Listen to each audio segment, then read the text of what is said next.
You're now locked in to HBCU Pulse. We are the #1 outlet for HBCU life, talking about everything that's important to our culture, from on-campus issues to politics and what's trending on the yard. We always keep that same energy. Don't touch that dial. You're listening to HBCU Pulse Radio.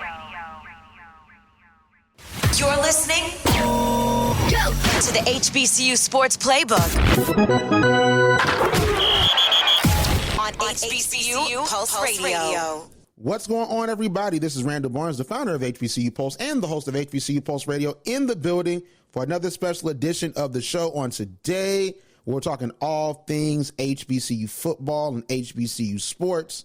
A lot of interesting games on this weekend. A lot of good football, period. I've really become a big football fan. Appalachian State, UNC, that was a good game. Florida State, LSU, that was a really good game. But the HBCU games, man, we got to talk about them. What's going on, Arielle? How you doing? Yeah, what's up? I could just feel, I can see your eyes. They're looking at me. I can just feel the questions that you want to ask me. It's been a weekend. Oh, you know exactly what I'm going to ask. So let's not even play around with it. So North Carolina A&T lost on Saturday. They lost for the first time to North Carolina Central in, I believe, 3 or 4 years. And it was a shocker. Arielle, listen, you're a proud Aggie, graduate of the North Carolina A&T. So you got to tell me what happened and just break it down. This is your segment. Let me know what went on and what you saw with North Carolina A&T losing North Carolina Central. Listen, I saw a tweet from one of our classmates, Journey, and she was like, if Central has 1,000 haters, I'm one of them. If they have 100 dislikes, I'm one of those people, and I still am. You know, I'll let them have this victory. It's actually been This is their first victory in 6 years. When we left the MEAC, the last time we left, we won, and the last time they won was in 2016 before we went on that winning streak. So, you know, I guess it's time due. It's been 6 years, and all I can really say is they have the better quarterback and they're ready. Since we are gone, and I even feel like if we were in the MEAC, that still would have been an outstanding start for Central. They have proven that they are the next MEAC champions. And I can only say this because of their quarterback, Darius Richard. Incredible performance. Not saying that their defense wasn't bad. Their defense was great. They played against us really well. Even though we outplayed them when it came to first down yardage, when it came to receiving yards, when it came to rushing yards, they held us to a really tight standard. And I don't think A&T was necessarily prepared for what Central was waiting to do, what they were waiting for. And they definitely weren't prepared for Darius Richards and what he was going to do with the offense. So that wouldn't hurt. I'm not going to lie. And I think the most frustrating part about it was when we had less than 5 minutes in the game and the tempo was just slow. It just seemed like they weren't in a rush. There's nothing that they could really have done. And I believe A&T could have came back. I really do. But on that side, it just seems like something's not clicking this season. Something's not there that used to be. And I don't necessarily say, I don't think it's Sam Washington's fault. I don't. I think he's coached and done everything he has to do. It's the players, if you really want it. Like, I know this game doesn't really count for you, but for us as a rivalry, and this is something that we anticipate, especially for the younger generation, I hate that we went out sad like that. And I hate that our performance was as lackluster as people thought it was going to be. So, I hate it. You know, I give Central their props. They were the better team. I hate it, but, you know, it's happened and it's over, and we're going to see them next year, and we'll see what's up. But Central was amazing. They were on fire, and, you know, this season they're definitely going to be in the running of competition, maybe be one of those final teams that makes it and tries to win them a championship again like they had in 2016. I feel it. Like, I watched the game as well. I had a lot going on because I was putting up these scoreboards. And if you like the scoreboard on HBCU Pulse, if you're listening to this on HBCU League Pass or on YouTube or our podcast feed, I appreciate it because, listen, the scoreboard with the Aggie Eagle Classic score and Southern winning 86-0 over Florida Memorial, that game should have never been played. That game should never have been played. And I'm looking sort of at Southern like, why'd y'all schedule them? Like, that's like, what the world? You know what I'm saying? So that's a whole different story. But it got 3,255 likes as I'm looking at this. 5,256 shares. So I want to just shout that out. So that was what I was working on as the Aggie Eagle Classic was going on, because there was so many games and I wanted to make sure, because I was personally putting those scores in. So I sort of turned away in like the third and fourth quarter. So I had to go back and look. But I think the story of the game is Darius Richards. Like, he is like that. Like, he is a great scrambling quarterback. I think he makes a lot of great decisions. And I think he makes a lot of split second decisions. Like, when you look at, and I'm not trying to divert, our conversation, but you look at the FAMU game, you look at Jeremy Musa, and he did amazing against UNC. And clearly, UNC does not have the best defense, because we saw what they did against Appalachian State. They should have lost that game. I watched that game. I was into it. They should have lost that game. But Musa, in that week 0 game against UNC, he had a bunch of time to throw. They weren't really pressuring him. They weren't bringing people up on the edge. But in the FAMU Jackson State game, he had a lot of pressure. He was dealing with a lot of pressure. He was trying to find his man. Like, they were doing different coverages to where he couldn't find his receivers. They were covered, and he was getting sacked. He was getting hit, and he was throwing the ball over the place. Like with Richards doesn't do that, because I saw, some moments where it was some pressure coming, or like they faked the blitz. I saw that. And he just reacted so quickly, whether it was throwing the ball, play action passing, or even just scrambling, just trying to find a way to get the first down or get closer to the end zone. That's what I really like about him. And I remember you were doing your preview, and you talked about Darius Richards, and you said he reminds you of Shedeur Sanders. You compared them. And at the time, in my mind, I'm like, huh? Shedeur Sanders? Now I see it. I see it. Like that man is like draft worthy. Like, I feel like he can get drafted. And I believe, like you said, it's too early for me to say that North Carolina Central is going to win the MEAC, because I want to see what they do against South Carolina State. I want to see what Norfolk State has for them. And also, like you said, Delaware State did good. They beat Bowie this weekend. So I want to see what the MEAC shapes up to be. But I think that North Carolina Central is going to be riding real high as they play Winston-Salem on this weekend, and as they start MEAC play really soon. So I want to ask you this, though. So do you think that maybe North Carolina A&T was looking forward to North Dakota? They looking forward. They not worried about Central. Y'all beat them all the time. Y'all looking down the schedule in the new conference. Like, do you think that was the case? Do you think that just Central won the game straight up, flat out? Regardless of who we were playing, I believe you still should have played to your fullest capacity. Just because North Dakota State are champions. They've been champions since 2011. So for you to come from Central to go into North Dakota State that are champions, that now that we've seen have a better offense than you, they're definitely known for their defense. They're one of the top 5 defenses coming in for those championship years. You should have taken Central seriously.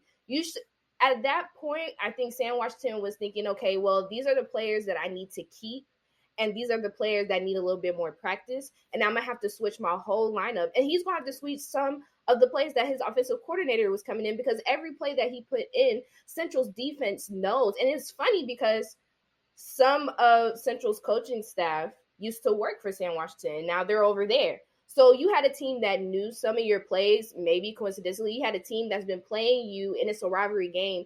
At that point, you should have taken it seriously. At that point, it should have been a practice of what you're going to present to North Dakota State.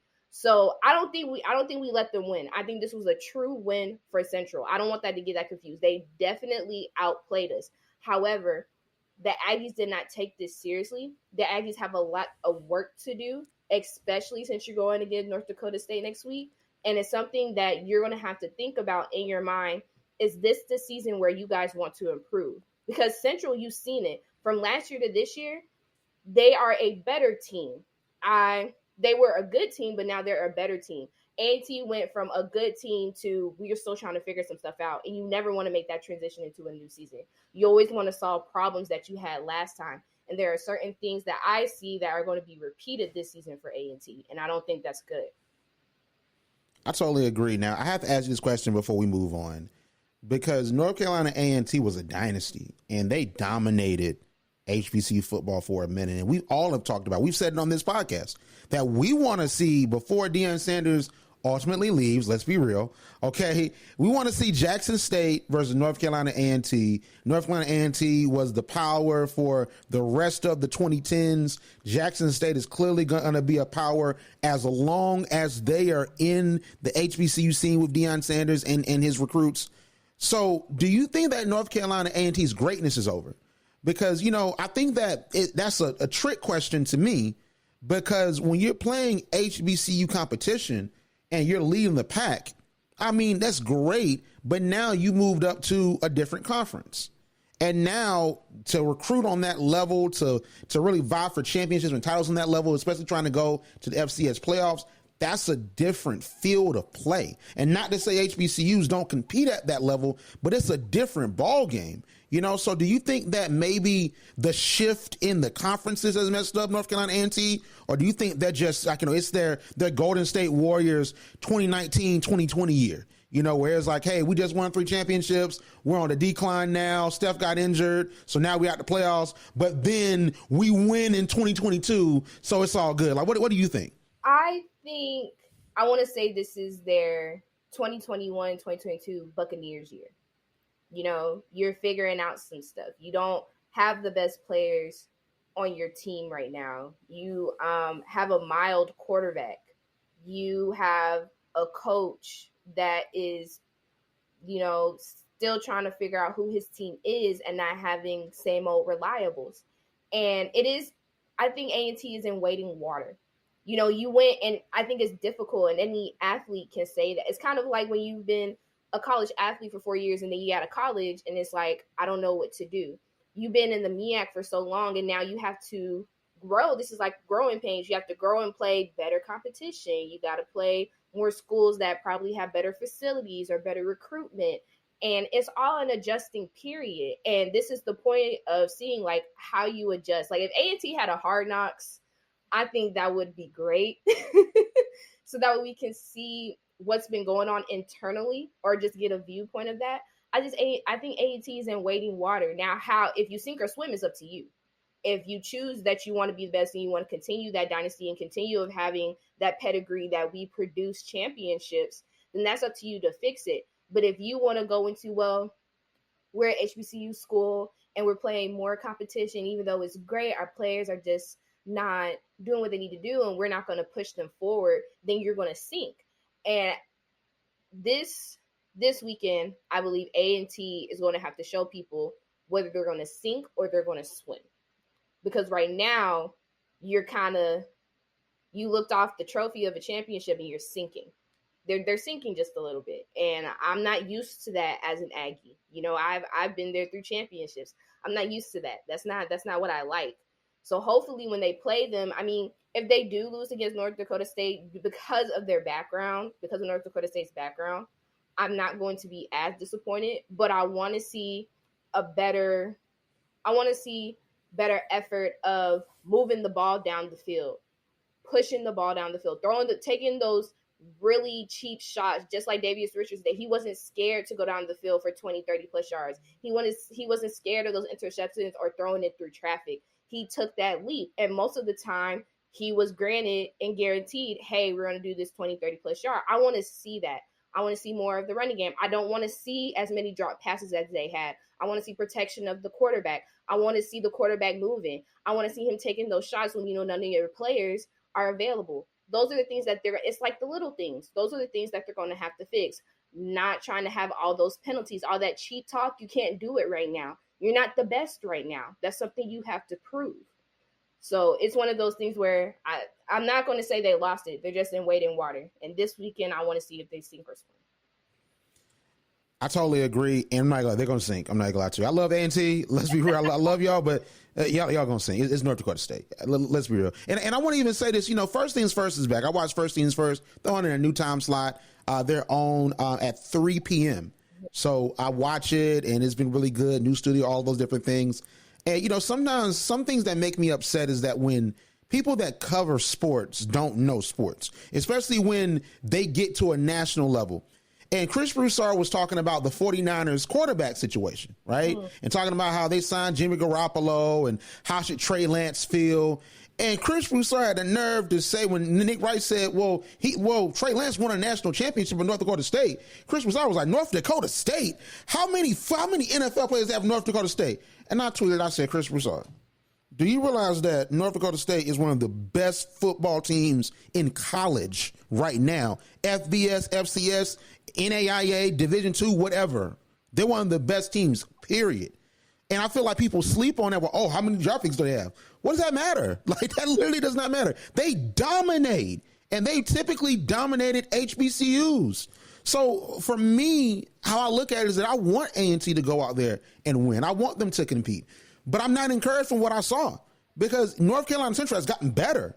And if you can't stop the run and the run, you're not being honest with the run, and you can't stop Darius Richard, and we know that North Dakota State is going to have a bunch of big boys on the offensive line. They're going to come at you with a bunch of pressure on defense. I've seen them play. So, and you don't know your quarterback situation. What do we expect? Now, am I going to be like, oh, A&T, they fire Sam Washington? No, it's North Dakota State. Expect it. We expect a loss. I mean, come on, let's be real. Now, if they win, we going up. I'm going. I'll be like, listen, I'm wrong. I don't think Yeager or Sam Washington would expect. It's just what I've been trying to get people to realize is the quarterback pedigree is different with A&T. I've seen, and it's no offense to Yeager, I've seen better quarterbacks than him. And I understand that he's still developing. I understand this is a chance A&T is taking. And like I said, Sam Washington is not used to this underdeveloped team, like a team that he actually has to push. He's always had people that just do what he needs to do and gets it done. And that's okay. This is all a transition moment for A&T. But if I was Yeager, I'm in the room every day. I'm studying, I'm figuring out what I need to do, how to be a little bit more accurate, who is going to be my to-go guys, and what certain plays I will be running, and really trying to figure out while in game during the first quarter, what is North Dakota State like? You're not going, like, if this is next level, you are literally next level. You thought last year was big. North Dakota State is your first game after Central. That's something that you can't take lightly. And if they win, it'd be a surprise. I'm not expecting that. What I'm expecting to see is improvement. That's what I want from A&T. Because I feel it. And I just, I'm hoping for the best, but we have to be realistic here. And, I just think that, at this point, that A&T is not going to be North Dakota State. Maybe a couple years ago, maybe if Coach Brower was there, maybe they would have won. But I got to say this too. And this transitions over to Jackson State FAMU, but I want to get your opinion on this. I feel like the mark of coaching is how you build and develop a team. And when Sam Washington came in, Coach Washington, he had the pedigree of a legendary HBCU coach, and modern-day legendary HBCU coach, in Coach Rob Broadway, who brought multiple championships to North Carolina A&T. Every school he's gone to, from North Carolina Central to Grambling to A&T before he retired, they all improved. Overall, they all improved. Great recruits, great defense, always were winners. And he had a lot of those players that were still on the team that Coach Broadway brought in. So now he has to bring in his own team. I think that this is the mark of a coach, because now you can't rely on that talent that Coach Broadway saw and brought in. Like you said, you have to develop. And I think that says a lot about Coach Prime Deion Sanders, because he didn't just walk into a program like North Carolina A&T that was just doing it. He didn't, and Kevin Durant, if he might hear this, so don't get mad at me, Kevin Durant, but he didn't Kevin Durant this thing. All right, where he just, I'm gonna go to the Golden State Warriors and I'm just gonna win and pad my stats and go get another job. He got Jackson State, which is a blue blood program in HBCU football, in the SWAC. They hadn't won SWAC championships since 2007, and he built that program up. They did good in the spring football. They didn't make it to the spring SWAC championship. In the fall, they got better, and they lost in Celebration Bowl. Now, in this FAMU game, they dominated. And I think that that's the mark of a great coach. But before we move to that FAMU game, do you agree? Like, do you think that Sam Washington, this is a big test for him? Or do you think that, hey, this is just one game and eventually he's going to, figure it out? I want to say that after this game, may be a test. it's already, I think he's still trying to figure it out like his players. Now, is that a good position to be in? No. You don't want to be just as confused as your players. But I can't necessarily say with him there that it's been mostly him. I think for A&T, it's more physical, it's more external in what they have to do, and with Sam Washington is more internal. Like, as a coach, you can look good and you can do everything you are on the outside, but on the inside, it's going to have to be, well, hey, what do I need to do? What do I need to bring out? I can't really say that for him right now. There's just, yeah. No, I totally get it. I totally get it. So let's move on to the Jackson State FAMU game. So that game was a total blowout, a total battle, but not a battle in the right way. It was a total disaster for FAMU. It was something that we did not expect because, Arielle, we both picked FAMU, and we both were wrong on that one. I mean, and it happens. But FAMU, how they played UNC, I was encouraged. And I do believe, especially after what I saw when UNC played Appalachian State, I believe that FAMU could have won that game. Right? At the very least, it could have been competitive. But Jackson State posed such a different threat because they're a different team. And people are like, oh, well, they beat this FBS team, and, oh, Jackson State should be an FBS. I think that's a different team. Your style and your strategy might work for one team, but it might not work for another team. The style and strategy of, sitting back, pocket passing, really having that time in the pocket and then finding your guy, that worked against UNC. That's defense is not all that great. But Jackson State was on them. They threw everything at Musa and McKay. They brought McKay in, and McKay freaking fumbled the ball. I was so upset. I'm like, dude, it was 4th and 1. And it's right there. They take Musa out. They bring McKay in. And I'm like, okay, I guess McKay is a better runner. So I think they're probably going to do a play action situation where McKay runs the ball, or they want to make him think that McKay is going to run, but it opens up a pass. I was thinking they're going to get back in this. This is going to be good momentum. This man fumbles the ball. And then you look at coach on the sideline for FAMU. The coaches are like, bro, what's wrong with you? And I'm looking at the thing. I'm like, bro, this game's over. I almost turned it off. As a matter of fact, I did turn it off because I turned to the Central State Winston-Salem game on NFL Network. But literally everything was a disaster. Isaiah Land came back, first came back. He got 1 sack, and it was an impressive sack. He got 1 sack on Shador. But Shador, guess what? Shador threw 17 straight completions. And he ended up 29 of 33 for 323 yards, 5 touchdowns, averaging 9 yards per throw. Are you kidding me? Arielle, I was flabbergasted because I love that Jackson State's winning. We love to see it. But one thing my brother and my dad know about me is I love close games. I love games where you don't know who's going to win. I like those games that are classic where we're going to be talking about it years from now. And that game last year was a defensive classic. This game was terrible. It was a statement game for Jackson State because I feel like Jackson State was saying we're here. And Coach Prime Deion Sanders, and he's going to be like, well, yeah, this ain't a statement. We know this. But come on, it's a statement. Come on. Like they lost in the Celebration Bowl. They got all these recruits. We want to see if they like that. You got Travis Hunter out there, and we heard he's injured. Travis Hunter had the day off. Travis Hunter was just out there chilling. He was out there just standing around, just watching the game. He broke up 1 or 2 passes. He locked down his side of the field. Moose didn't even throw over there. I can't tell what happened in the second half because I turned it off. So maybe he did get intercepted. I don't know, but I turned it off. But Travis Hunter was out there. I could have did that. You could have recruited me. I could have stood out there. But Ari, I don't know this area. What did you think about this FAMU game? Listen, I'm with Tiffany Green on this one. It was a great game. They did everything that they had to do. And, they may have beaten FAMU, which last year was a really great defensive game. But they're not playing. You can play all this. You can play 59-3. You can blow out teams. But it's going to come down to when you play the reigning champs, South Carolina State. This is a great game. This is a great, proving point. Like, hey, we're back. And, this is exactly how they started last year. They were undefeated until they got to the champion, until they went to the Celebration Bowl. As you need to play a champion to really know that you're really going to be that person next year. So they're doing great. Jackson State looked great. You blew them out. That's cool. We wasn't expecting that. But until you play South Carolina State, I'm still thinking this is a rerun of a Cinderella year that y'all pulled last year. No to them. Not saying it wasn't a great game. I mean, it obviously was a great game. You were doing sideline interviews where people were scoring touchdowns and interceptions. That's embarrassing. With the pads and helmet off. You saw that with the chain on. That's embarrassing. I will never, ever let any team do that to me. When I saw that, I was like, oh, no, they have no respect. But why should I show respect? I'm a 50-something. But what are they going to do? What's FAMU going to do? Like, you know what? Oh, Shedeur got his pass off. It's go time. Like, no, it's over. Listen, 2 fumbles, 3 interceptions.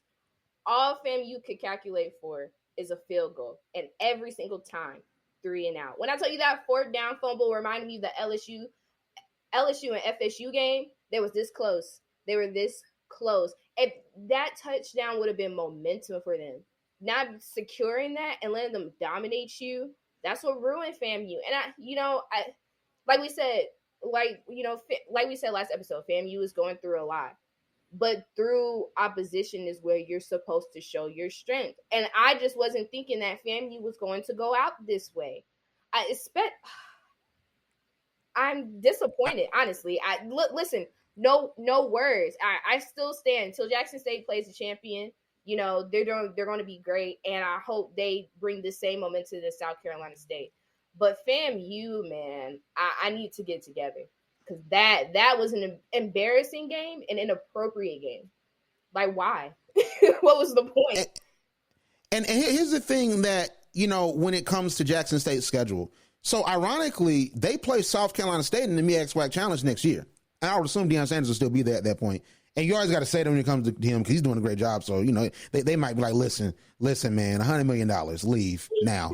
Like, pack up your bags, okay? like tell Shedeur stop playing. He can stay eligibility. Take Travis Hunter with you and just stop it. Quit now, okay? Like, they might do that because it's looking pretty good for him now. People about to say, listen, we'll just give you that crazy that Nick Saban contract, all right? But like, they're going to play them next year. So unless Jackson State makes a Celebration Bowl and South Carolina State makes a Celebration Bowl, they're not going to see them.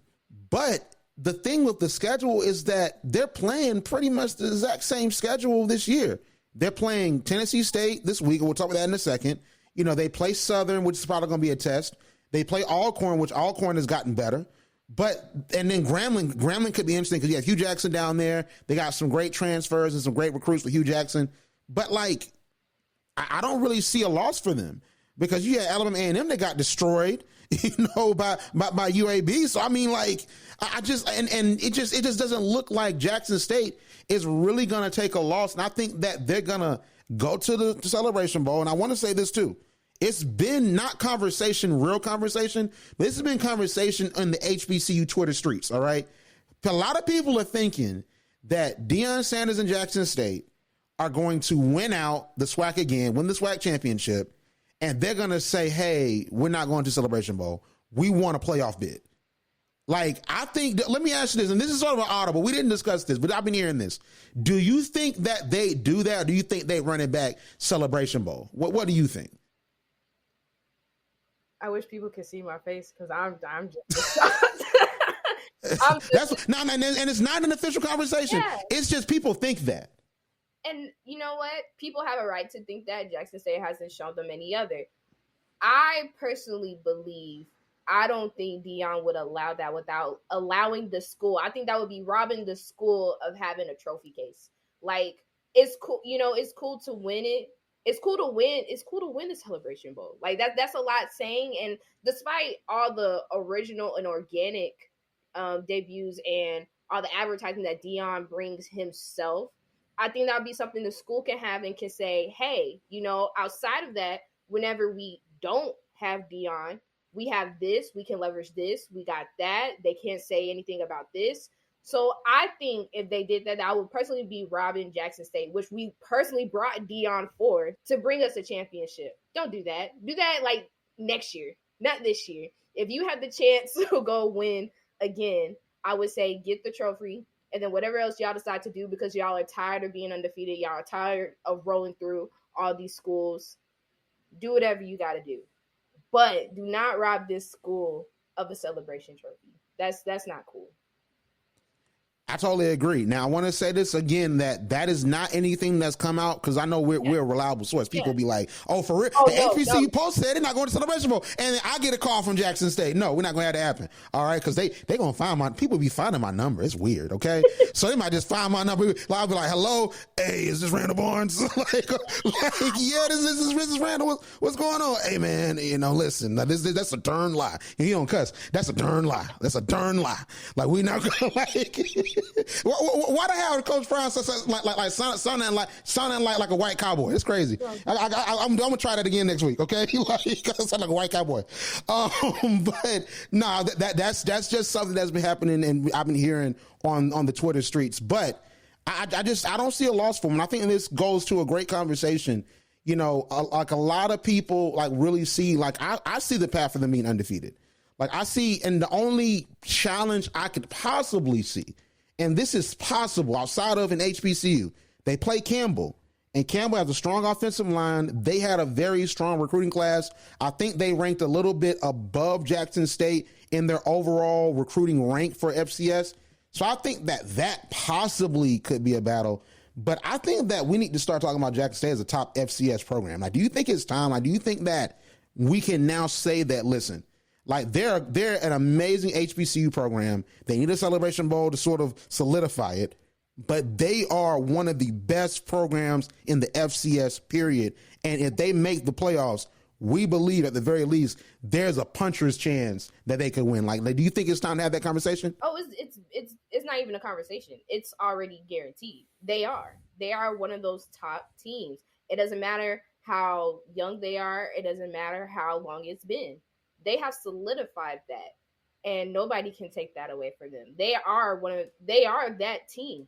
Honestly, I don't see anybody else doing what they've done and having the recruitment class in that short period of time. Like a lot of teams that you talk about, it takes time to build up there. Jackson State's been doing it, and it hasn't even been more than 3 or 4 years. It's been like 2. It's been like they're calling it 3 seasons. I mean, you can count the spring. I mean, because they played in the spring, but that's not a season. Yeah. like you know what I'm saying? Like that wasn't like, and I know it's like spring, fall, but it's like they only played so many games. There wasn't a playoff opportunity, and then Coach Prime didn't have his players. So like he came in, it was the pandemic, so he didn't really have the time to recruit. And then you got to realize also, I believe, got that position. We're approaching the anniversary, the 2-year anniversary. Mm-hmm. So I think September 19th. Of 2020.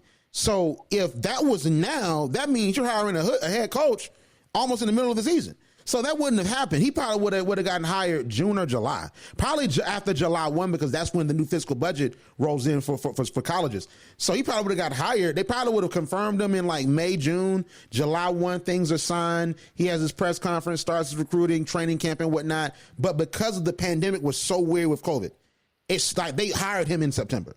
So it's only really truly been 2 years, but they're saying he's a 3-year head coach. And if it helps him, get opportunities and do what he needs to do, and it helps, pad his winning percentage, by all means do that, But like, I think it's time. Like, I do think it's time. Like I said, I don't see a loss on the schedule. And honestly, how we're talking, I don't think that they play South Carolina State. I think they play North Carolina Central. And I think they beat North Carolina Central. I think we get to see that matchup you were talking about, Shedeur versus Darius Richards, but I think they beat North Carolina Central. And I think now is, okay, listen, they're undefeated. This Deion Sanders, like, do y'all let him in the playoffs? Like, do y'all hold off the playoffs for a week? They probably won't. But it's like, now it's like we having a real discussion about if the Celebration Bowl even is feasible, because I think before we talk about FBS jumping up, I think, we got to talk about if the Celebration Bowl is feasible versus if competing in the playoffs is feasible. Because I thought that FAMU was going to win, and they were going to finally get that Celebration Bowl Cinderella story of all the stuff they have going on, and then Jackson State was going to go to the FCS playoffs. But now it's a problem because the Celebration Bowl is right in the middle of that time. And then, as a matter of fact, they play that first round. FAMU played that first round. They played that on Thanksgiving, on that Thanksgiving week, and then the championship. And I rewatched, the games and all that. The championship was, I think, the day before or after the Celebration Bowl. Now that's going to be a conversation, I believe. So I'm ready to get my prediction. I think that Jackson State going to win the SWAC. Now, give me the opportunity to change, okay? I might be overreacting. Are you going to give me an opportunity to change? No, yeah. Listen, we didn't know it was going to be this wrong against Jackson State and FAMU. So I'm gonna give you the option to change. I think there's still a couple. For the SWAC, I'm going to have to agree with you. I think that's a little solidified. We'll still have room to change. For the MEAC, though, I'm still watching. I'm still a little weary. You still watching? Okay. I'm still watching. Okay. I think there's good competition. I don't want to say a name, especially if it's controversial right now. But, I definitely think the SWAC is already solidified. The MEAC, though, is going to be some interesting competition. The only school that can compete right now is Southern. And Southern is in the West, and they would have to meet in, like the SWAC championship. But Southern is the only threat. And I really want to see what Southern looks like against LSU. But we'll move on because Travis Hunter, he took the day off, y'all. We don't got to talk about that. Listen, he was out there. He played. Wonderful moment. Go to HBCU Posters YouTube if you're not there already. He had a great moment with Coach Prime where they hugged. He had, some tears flowing. It was a powerful moment because that shows, the transformative effort that Deion Sanders has provided to the culture of HBCUs, but also these young men's lives, because it's bigger, as they said, with addressing the Jackson water crisis. It's bigger than just football. And when it comes to college football, this is something I heard when I went to my brother who's in the Northeast High School band in Macon, Georgia. I went to the game on Friday, and I was hearing this, and I had a conflict in my mind, Arielle. They were like, listen, a score will be forgotten in time, but the impact that these student athletes will get playing this game, we remember it forever. And in my mind, I'm like, we here to win. Like, forget that. I don't remember the score. I remember FAMU lost, but it's like that was a high school game. They said that, but it made me think. And it's like, you know what? That's true. Because at the end of the day, this is developing young men. Because everybody won't make the NFL, but they're going to be doctors, lawyers, engineers, entrepreneurs, media personalities, teachers. So they're learning essential skills being under these amazing coaches, especially these black male coaches, because they see representation. And I think that's what Deion Sanders is doing so well. So Travis Hunter didn't really have a game that we can really talk about, but I think that moment is worth noting because that was a beautiful moment, all right? But let's move on because it's so many HBCU games. We're going to read all of them at the end. But we want to do something different. We want to do our HBCU game of the week. I have a game. Arielle has a game. Actually, I'm cheating. I have a couple games. But Arielle has a game that she's going to be specifically watching, and we're going to break down. And I'm going to have a game I'm going to watch, and I'm going to break down. So, Arielle, I want you to go first. Like, what game are you looking forward to on this weekend? Listen, I don't know what's been going on inside of me, but I've become a real big Bethune-Cookman fan. So that Bethune-Cookman game versus South Carolina State that we've been talking about for the past 20 minutes is going down this weekend. Now, they're both 0-1. They both lost their first games. But this is going to be a testament to South Carolina State if they still have the reins of holding on to their championship. Or Bethune-Cookman, which has been showing me tremendous potential on the defensive side, is going to overpower them just a little bit. Like, I'm super excited to see them play. After this last game, it wasn't a great game. It was not a great game that Bethune-Cookman played. Do not let me fool you. That was a terrible tragedy. However, I love their pride. I love their resilience. And I definitely see something special, like I said, with that defensive line. So I hope that comes up to play against South Carolina State, but I'm super excited for that game. I feel it. I'm excited for that game as well. I think that's a sneaky SWAC MEAC type matchup to see, like which team has really got guys as the edge. Because if you look at it, Bethune-Cookman they got destroyed by Miami. They did. But it's worth 13 points. I mean, they're moving the ball down the field now. It was something to give me a little bit of hope. But I was so impressed by them and their ability to keep going. It wasn't the UNC, and FAMU game. But I have more faith in them after what happened this weekend. I totally agree. So listen, for me, first and foremost, I have to show love to my HBCU, Fort Valley State University. We beat Tuskegee 21-6, and it was an amazing game. shout out to the Aggies. Coach Sean Gibbs get his first head coaching win, and he is the running back guru. Yeah. Like, it was a play in the fourth quarter that really broke the game open because honestly, Tuskegee, and I'm being so objective here, Tuskegee never had a chance. I know they have Coach Ruffin that was at Miles College, and for Fort Valley, Miles College always had our number, and they dominated D2 and the SWAC. They dominated the SIAC all the time. They dominated the SIAC. They used to beat Albany. They beat us, and then Albany finally got them back, this past year. But so Coach Ruffin leaves Miles, and he's now the athletic director and coach at Tuskegee, which is a lot. That man, he got to get the bag. He getting the bag. Listen, I know he getting the bag at Tuskegee, man. So I'm expecting, okay, this is going to be a close game because he's always had our number, but this is a different Fort Valley team. And the running, you got to respect the run because I think Coach Gibbs, he developed Tyreek Cohen and he found him. So I think that how our running back is going to be looking, Arielle, that's going to be a problem because that means you have to respect the run, and then that opens you up to play action. That helps you up to different passes. The only thing I didn't like is that they were sort of forcing passes, and it was an interception that was thrown, I think, in the first quarter because they started forcing passes for no reason. Fort Valley's quarterback. So, but I really like what Fort Valley's doing. Most of the D2 schools are going to be playing white schools or bigger schools. So Fort Valley, Kentucky State is sort of going to be interesting. And I'm going to tell you why. I think Fort Valley is going to win. But to be clear, we lost to Lane last year. Lane played University of Arkansas Pine Bluff really well. Lane is getting better. But let's be real. Okay, we're supposed to beat Lane. We always beat Lane College. And Lane had our number. And it was multiple times that we could have won, and we didn't. Now, this is a new coaching staff. You brought in some new players, some new recruits, some new transfers. So I think that Fort Valley is going to be a different team that you're going to see this season. And the real test is going to be versus Benedict, also versus Albany State, of course, at the end of the season, and versus Morehouse, because Morehouse destroyed us. They destroyed us like that was Jack State. We was FAMU. All right, so it's like they destroyed us. We normally beat Morehouse. We were 2-8 one year. I think it was 2018. And we still beat Morehouse. Morehouse was going in. We still beat Morehouse. We didn't care. We lost, but we're not going to lose Morehouse. You know what I'm saying? But they beat us down bad last year. So Morehouse, Benedict, Albany State at the end of the season, that's going to determine, I think, who goes to the SIAC championship, and Savannah State, because they want to be in that number as well. They want to be, we beat Fort Valley, we beat Albany, we're going. So I believe that the D2 line is going to be really good.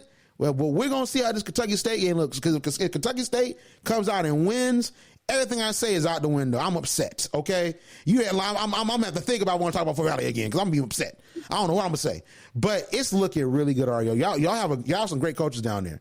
And Sean Gibbs, I wish he was there with y'all because maybe he would have had y'all win. Listen, you know what? I'm going to take it. I'm going to take all the shots. You know what? I'm taking it all because I know what my team did. They didn't do what they came to do. It's fine. It's cool. Can I say this, though? Can I say this real quick? I just want to just say this. This is my opinion. I mean, maybe Sean Gibbs should be the head coach of North Carolina A&T. I'm just saying. I'm just. I'm going to have some attacks in your comments. I'm telling you this now. Oh yeah, look, A&T. I don't want this. I'm just musing. I'm just thinking. Okay. I mean, listen, because Fort Valley looking real good because we've been looking rough the last couple of years. All of a sudden, we got Coach Gibbs and we out here running the ball.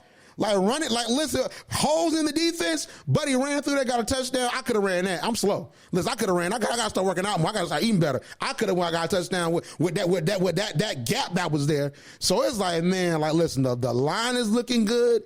The running back's looking good. Got a scrambling quarterback. Now, I think the SIAC is on a warning. Fort Valley is back. So y'all better stop playing with me, man. Listen, but enough about Fort Valley. My game for this week I'm going to really be looking at is the Southern Heritage Classic. Tennessee State is a really great school, and I think that because you have Deion Sanders that is at Jackson State, and the fact that Jackson State is in the SWAC, and you have Tennessee State in the OVC, we often overlook Tennessee State. Let's not forget that Heisman winner Eddie George is at Tennessee State. He ain't playing because Tennessee State had a really great record last year. They had a turnaround year, and they were looking really good towards the end. So I need y'all to really put some respect on Tennessee State and put some respect on the fact that they played a white school, a predominantly white institution, and they didn't fold. Because a lot of these HBCUs, if you notice, they play white schools and they fold. They turn into high school teams for some reason. But Tennessee State didn't do that. They play Eastern Washington, who is an FCS powerhouse, and Eastern Washington is ranked, right? Tennessee State led for a majority of the game. They were going back and forth. It was a lightning delay, so that sort of cooled things off. But it was a really close game towards the end. Now, Tennessee State's players, a couple of them got injured. Hopefully they'll be able to play against Jackson State. But Eastern Washington only won 36-29. So Tennessee State is a beast. Like Eddie George has some good recruits. Eddie George is an NFL guy too. He has, some good coaches around him. Because Hugh Jackson came from Tennessee State. Hugh Jackson was at Tennessee State helping out Eddie George. Then he got to Grambling. So I think that Eddie George, especially him being a running back, the running game is what he's really going to prioritize. You saw the offense really run through Shedeur Sanders for Jackson State.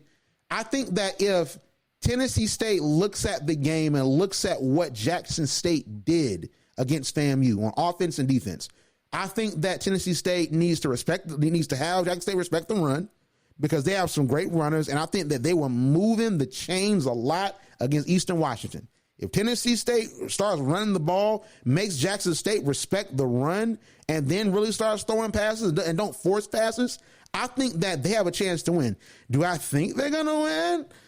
No, I don't think they're going to win. I don't think they're going to win at all. I think it's going to be a close game. I think maybe we're looking, 2017 Jackson State, scare them a little bit. You know what I'm saying? Like maybe Travis Hunter, decides to get an interception or two. Or, break up some more passes and move around the field, lock down some receivers. Maybe Shedeur gets sacked a couple times. But I don't think this is last year's Tennessee State. And I think that if Jackson State will lose, they will lose to only 3 schools. They'll lose either Tennessee State, Tennessee State, Southern, or Campbell. I think those are the only losses on the schedule. It's I don't know. Southern's well coached. Campbell is also a FCS power, and especially in recruiting, and then that line is tough. And then Tennessee State is looking really, really good. And Eddie George does not have the star power of Deion Sanders. He's not a Hall of Famer, although that's a debate. I think he should. And I'm not being biased. I think he should. He was a great running back. I think he should. But he's a Heisman winner. And, if you don't want to go play for Jackson State, go play for Eddie George. You might get it in the NFL, too. He has NFL pedigree as well. So I feel like it's you're facing yourself. Like Deion Sanders looking in a mirror. And now it's hey, I'm playing you, you playing me. You know what I'm saying? So I think that's going to be, of course, that's an easy pick for game of the week for me. But I think that's going to be a better game than what people think. But Arielle, do you think it's going to be a really good game, or do you think it's going to be a blowout for Jackson State? I mean, I just did a write-up about Tennessee State. I have so much respect for Eddie George and what he's trying to do for that team and what he's trying to do for the program in general, because he's in the talks with Mickey Allen trying to see if they can play North Dakota State starting that 2023-2024 year. They're already trying to get there. So he's believing his team, just like Deion Sanders believes his team. I know my team can be better. I know they can play better. So I already, like you said, they're one and the same. They're both trying to do better for this program.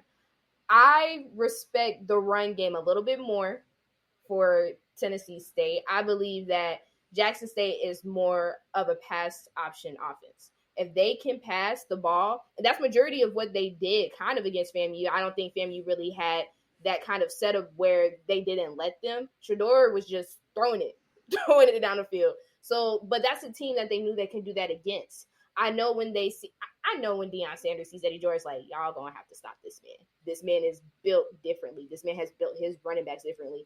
And it kind of goes back to the conversation where you say if A&T did have their coach, I haven't noticed a running back head coach. You always see maybe an offensive coordinator or somebody comes up as a quarterback coach or somebody comes out as a running back coach is different. And if he pulls this off, I think I personally believe out of all the schedule that Jackson State is going through, Tennessee State is probably the ultimate test.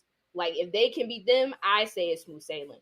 If not, all respect to Tennessee State. Now, I don't want to say who really wins because after what happened last weekend, I'm scarred, dang. But I think Tennessee State is definitely going to pull some kind of confusion, just a little bit of toughness against Jackson State. I think that is going to be a really good game. I think you got a good game, but I'm gonna stick to Bethune-Cookman and South Carolina State. Hey, I'm gonna be watching both. We're gonna see what happens because I was dizzy after Saturday was over, man. It was so much football, and then I was watching HBCU football, and I missed the Florida State LSU game. I had to rewatch it, because that game was insane. So I honestly think this football season is gonna be very different. I think it's gonna be probably one of the better college football seasons. I think NFL football seasons. Now, granted, I want to just say this. All right, I want to just say this, y'all. Before we move to, just the games for the weekend. Listen, I'm in New Zealand right now, all right? I'm playing NBA 2K22 right now. It is 1:57 p.m., okay? It is Thursday, September the 8th.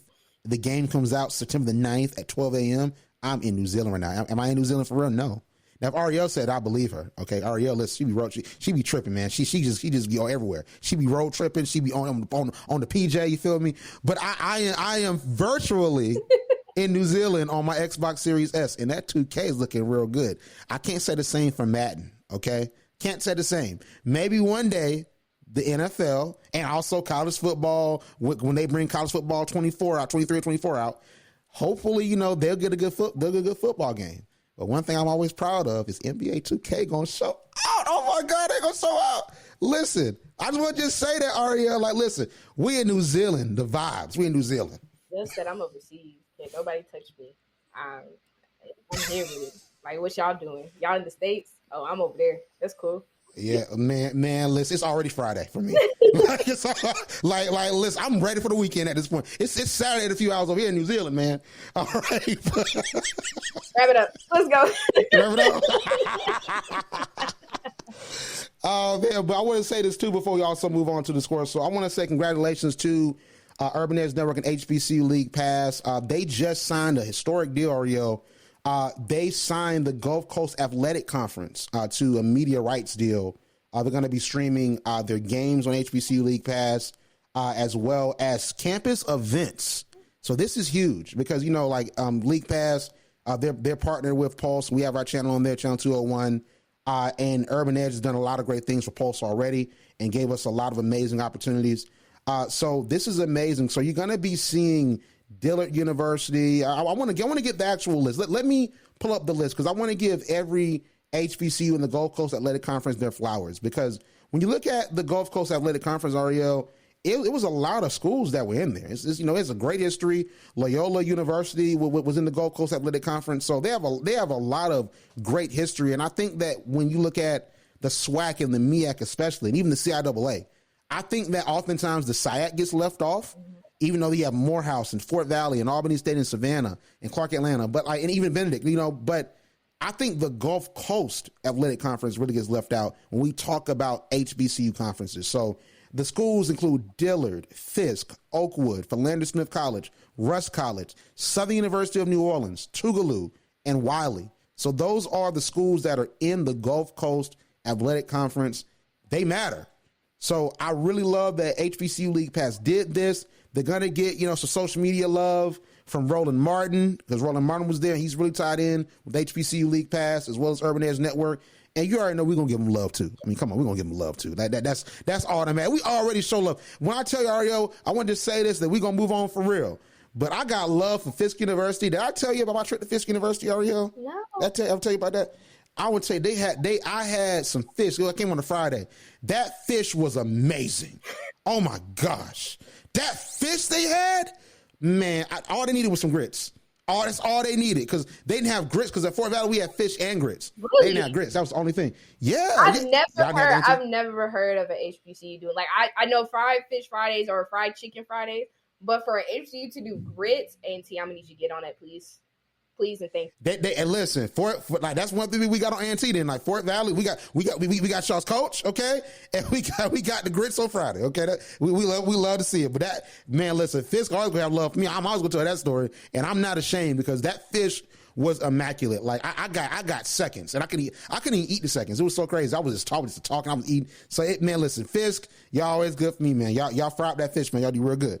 All right, but let's talk about the games that are going on this weekend. So we're not going to give predictions for these games.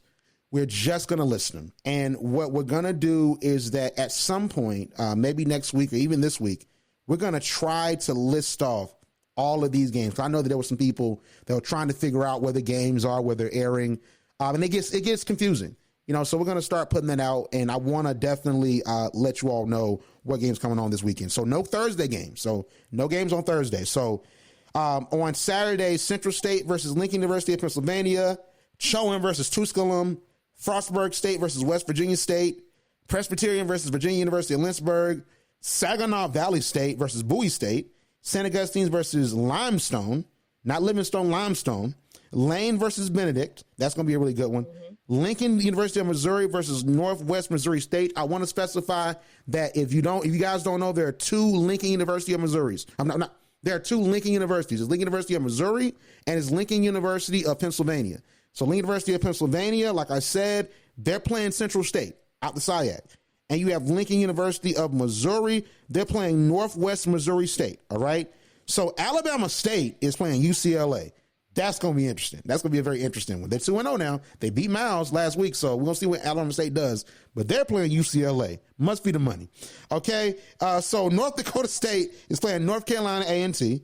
We're ready for that one, all right? Austin Peay plays Mississippi Valley State. Bethune-Cookman plays South Carolina State. That's Arielle's game of the week. Clark Atlanta plays Erskine.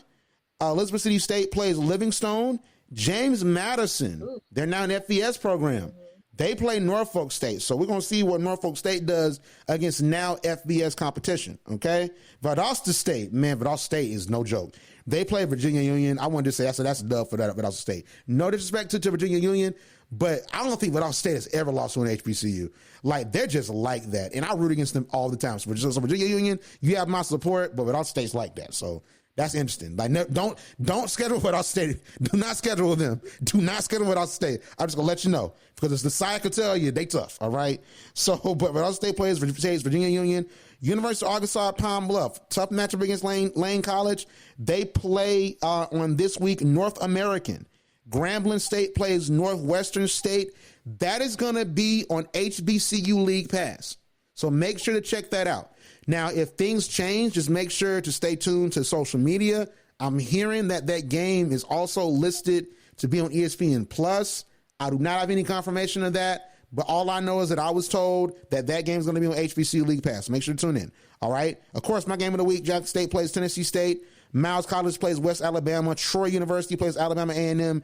Tulane plays Alcorn State. Allen plays Johnson C. Smith. Delaware, the University of Delaware, plays Delaware State. Very interesting. Edward Waters plays Savannah State. FAMU plays Albany State. Hampton plays Tuskegee. That's going to be a good one. Morehouse plays University of West Georgia. North Carolina Central plays Winston-Salem State. That's going to be a good one. Towson plays Morgan State. Virginia State plays Bluefield State. Wayne State plays Shaw. LSU. Boy, LSU, boy. Boy, if y'all don't bring come over here, LSU, because listen, Florida State was just the beginning, okay? Florida State was just the beginning. Y'all gonna lose halftime, and boy, I'm pulling for a win where Southern's gonna beat y'all. Boy, Brian Kelly, 0-2. Fire him now, okay? That's what we're waiting for, all right? So North Texas plays Texas Southern. Albion Christian plays Prairie View A&M. Texas College plays Langston. Fayetteville State plays Wingate. South Florida plays Howard. Southeastern plays Florida Memorial. And on Sunday, on the Lord's Day, Fort Valley plays Kentucky State. All right, listen.